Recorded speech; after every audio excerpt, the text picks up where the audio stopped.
Coucou à tous, donc bienvenue sur ma chaîne et dans cette vidéo consacrée donc aux cheveux. Donc vous savez maintenant ça fait 3 mois que je me suis mise à la routine naturelle pour mes cheveux, c'est-à-dire des produits qui ne se trouvent pas en grande surface et qui n'ont pas de parabènes et toutes ces choses-là. Je le répète parce que j'imagine qu'il y en a qui vont suivre cette vidéo en première et pas regarder les deux autres d'avant pardon. Et du coup je réexplique un tout petit peu à quoi correspond une routine naturelle. Donc voilà, j'ai décidé de passer au naturel parce qu'on m'a proposé le site, la personne qui s'occupe du site de Madame Tignas m'a proposé ce partenariat que je n'ai pas refusé parce que je me suis dit, tiens, allez, c'est l'occasion de passer à quelque chose de plus sain pour mes cheveux, surtout si je veux continuer à les garder longs et tout ça. Donc j'avais accepté avec grand plaisir. Et donc mois après mois, on continue. À chaque fois, je change de produit pour voir un peu ce que valent d'autres choses. Si jamais je trouve mon bonheur dans un ou un autre produit. Enfin bon, voilà. Donc on a décidé de faire ça comme ça. Et du coup, tous les mois, je vous parle de mon ressenti sur mes cheveux et des produits que j'ai essayés donc dans ce mois-ci.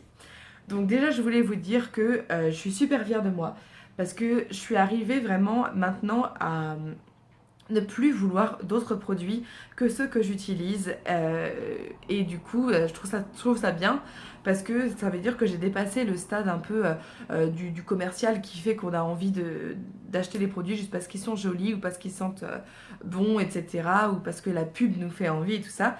Et vraiment je suis passée au-dessus de ça en fait. Et maintenant je suis vraiment à fond dans les produits bio, naturel quoi, et j'ai jamais été tentée par autre chose. C'est-à-dire que là, pendant ces 3 derniers mois, je n'ai jamais utilisé un autre produit que ceux que j'ai là, si ce n'est 2 3 fois de la laque en fait. Mais bon, la laque, j'en ai pas encore en produit naturel, je sais même pas si ça existe parce que il faut toujours de l'alcool pour que ça fasse tenir les coiffures et tout ça. Et bon, ça, je me dis qu'une fois de temps en temps, c'est pas bien grave. Donc voilà. Ensuite, donc concernant la routine de nuit, je continue une fois par semaine à dormir avec mes huiles sur la tête. Donc ricin à la racine et puis jojoba ou coco aux longueurs. Donc voilà, ça je continue. Je me suis acheté un énorme bidon d'huile de ricin sur Amazon que je trouve très bien. Par contre, elle est assez tenace.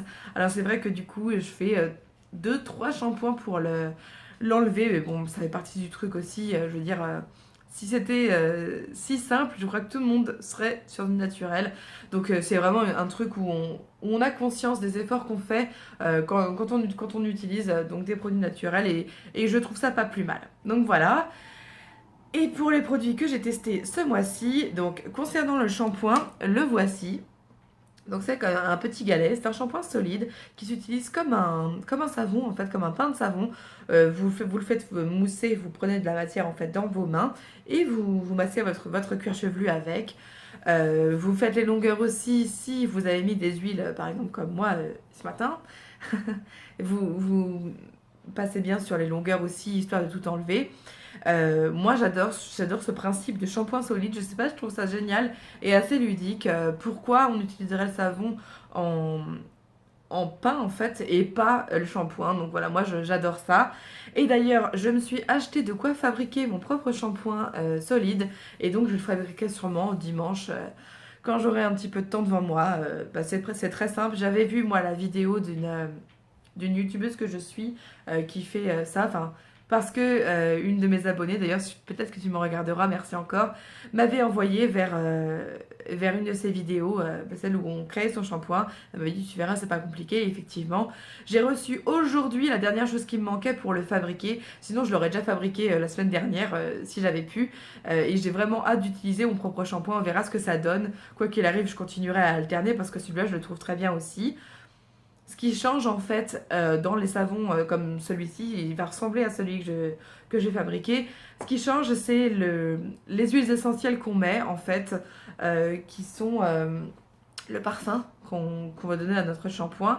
Et aussi l'huile de coco ou l'huile de jojoba ou l'huile de ricin ou tout ça, l'huile de base du shampoing qui elle va déterminer les bienfaits de notre shampoing en fait. Donc voilà, je pense que je m'en fabriquerai peut-être deux. Mais bon, on verra. De toute façon, je vous en reparlerai du coup la fois prochaine. Comme ça, je pourrais vous aussi, pardon, vous donner mon avis sur ce que j'en ai pensé à l'utilisation. Est-ce que j'ai préféré un shampoing du coup solide type celui-là qui n'est, je pense pas artisanal. Enfin, ça l'est toujours un peu, toujours plus que si on achète un shampoing de grande surface. Mais voilà. En tout cas, j'aime moi le principe des shampoings solides et j'ai hâte de vous donner mon avis sur le mien. Donc j'ai utilisé ce petit shampoing super sympa que j'ai trouvé bien, facile d'utilisation. Par contre, faut pas s'attendre à ce qu'il mousse comme les shampoings solides de Lush, hein, parce que c'est pas aussi moussant. Mais moi, ça me pose pas de problème, mais je sais qu'on peut être toujours un peu surpris. Mais moi, ça me convient très bien comme ça. Et ensuite, j'ai testé l'huile de beauté. Donc ça, c'est plutôt une huile que vous allez mettre genre le dimanche sur vos cheveux ou en masque de nuit si vous en avez envie.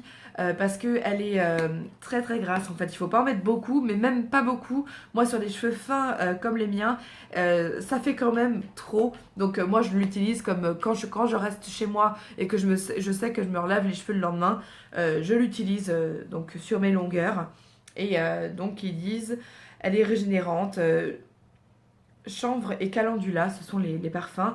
Moi, je trouve que ça sent toujours. Ça sent toujours pour moi un peu la lavande, ce truc-là. C'est tout ce qui sent. Ça sent fort les huiles essentielles. Donc, pas vraiment la lavande, mais les plantes, en fait, je trouve. C'est pas quelque chose qui me. C'est pas une odeur que j'adore particulièrement, mais ça me dérange pas non plus. Donc ça me convient. Et voilà, c'est une huile qu'on peut utiliser sur les cheveux et aussi sur le corps. Moi, je l'utilise que pour mes cheveux. Et ensuite, comme après-shampoing ou masque, vous avez ce masque-là. Désolée, j'ai un truc dans les dents, c'est pour ça que je suis là. Donc les deux hein, sont de la marque Ibeo Cosmétique. Et donc moi, ce masque, je l'ai trouvé très bien, très agréable à utiliser. Mais alors par contre, ils disent bien, hein, il faut le laisser agir 15 minutes, voilà, bon, bah, comme souvent les masques. Et de bien le rincer après et faire pourquoi pas un shampoing après. Et c'est vrai que moi, la première utilisation, j'ai pas fait de shampoing après, je me suis dit bon, un masque, je vais pas faire un shampoing après. Et en fait, si j'avais les cheveux comme si j'avais encore de l'huile sur les cheveux, parce que c'est un produit qui est très gras. Mais par contre, c'est très efficace, moi je le trouve super bien ce masque. Donc je vous le recommande aussi. Mais voilà, faites un shampoing après. Utilisez-le du coup avant shampoing en fait, comme beaucoup de masques s'utilisent avant shampoing. Parce que comme ça, vous pouvez refaire votre petit shampoing après sans vous faire 350 shampoings pour laver vos cheveux, quoi. Donc voilà, bien entendu, je continue à utiliser mes produits naturels. Je ne repasse pas aux produits de grande surface, ou de coiffeur d'ailleurs. J'en ai vraiment pas du tout l'envie. Et d'ailleurs, cette semaine, une de mes collègues m'a proposé des produits Kérastase moins chers. Je sais pas comment elle les avait eu, du coup, j'ai même pas posé la question. Et, euh, et je lui ai dit non, alors que Dieu sait qu'avant j'aurais vraiment sauté sur l'occasion parce que les produits Kérastase, c'était des produits qui me faisaient énormément envie avant. Et bon, voilà, comme ça coûte un bras, de toute façon, j'en achetais jamais. Je crois que j'en ai acheté qu'une seule fois en me faisant avoir chez le coiffeur. Donc bon, voilà. Et du coup, je suis contente de moi, je suis contente aussi de l'aspect de mes cheveux, même si j'ai toujours beaucoup de nœuds, bah, je les coiffe, je passe mon temps à ça, mais ça me pose pas de problème, je suis vraiment à fond dans ma routine naturelle et mes cheveux poussent très très bien, hein, ça je le remarque. Il faut que je fasse mes couleurs, il faudrait que je fasse mes couleurs plus souvent qu'avant, mais je le fais pas parce que comme la couleur que je fais, c'est pas du henné, elle est pas 100% naturelle, même si c'est une couleur de pharmacie. Je préfère la faire toujours à 5 semaines d'écart à peu près. Mais j'avoue que franchement, au bout de 3 semaines, parfois même 2 semaines et demie, il faudrait que je la refasse à cause de mes cheveux blancs qui sont sur le contour du visage et mes racines blondes, du coup, qui sont vraiment claires par rapport au noir que je fais. Mais je tiens bon, je ne la fais pas. Et donc mes cheveux poussent, hein, ils sont très longs là. Hein, enfin, vous voyez pas, mais il m'arrive. Attendez que je vous montre bien. Donc ils sont longs comme ça. Il m'arrive en bas en fait de la poitrine. Donc voilà, ils poussent très bien. Je suis vachement contente. Je ne compte pas les couper pour l'instant. Si ce n'est peut-être, je couperai peut-être, je sais pas, avant l'été, juste les pointes. Parce que moi, mon but, comme je l'avais déjà dit, je crois, C'est vraiment d'avoir les cheveux très très longs, le plus long possible. Et là pour l'instant, je crois qu'on arrive au plus long que je les ai eus, mais sauf que je les ai coupés il n'y a pas très longtemps pour les pointes, pardon, pas les racines, non. Et voilà, mais bon, je suis toujours contente d'être passée au naturel. Vraiment, pour rien au monde, je repasserai aux produits de grande surface. En plus, c'est pas forcément plus cher, parce que si vous prenez des bons shampoings de grande surface, ceux qui coûtent 9-10 euros, c'est exactement le même prix que ceux-là. Et voilà, donc je trouve moi que ça vaut vraiment le coup de passer au naturel, donc je vous le conseille. Et puis en tout cas, vous allez pouvoir retrouver de temps en temps des publications sur Instagram qui concernent les cheveux, mais c'est vrai que c'est pas ma priorité. Mais en tout cas, vous retrouverez aussi une vidéo le mois prochain. Je fais toujours en fin de mois parce que j'ai commencé en fin de mois la vidéo pour ma routine des cheveux. Voilà, bah écoutez, je vous embrasse très fort. On se retrouve bientôt et d'ici là, prenez bien soin de vous. Ciao!